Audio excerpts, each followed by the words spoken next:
If the task force is legitimate, I think the president can appoint any Kenyan as long as he gets the consent of the person he's appointing.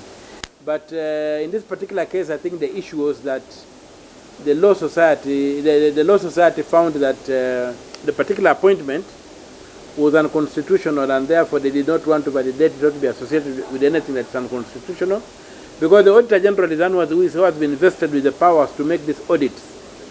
And in fact, from where some of us sit, the law is very clear. Article 229, I think, clause 4G, is very clear that the Auditor General shall audit and give a report on the public debt every year, 6 months after the close of every year. So I expect these reports to be available.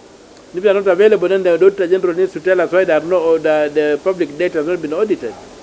So instead of appointing another body that will basically duplicate the work of the Auditor General and result in us spending and wasting a lot of money. So the decision by the President of the Law Society to decline the appointment, for me, is laudable and should be encouraged.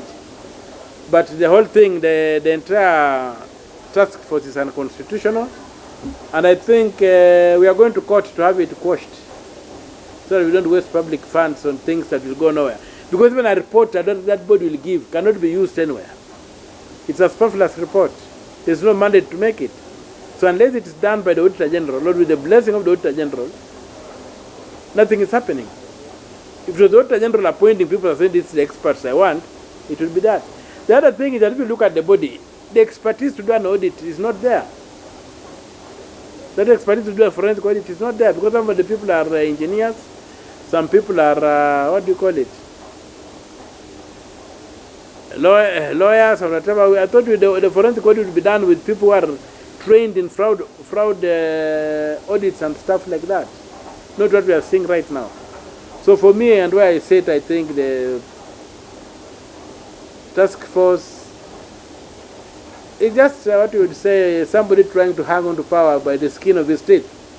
He has lost legitimacy, and the noble thing would be for President Ruto to resign and say, you Kenyans, you gave me this thing, I can't manage it, allow me to go back to my private life and get other people who can deal with these issues to come forward and deal with these issues.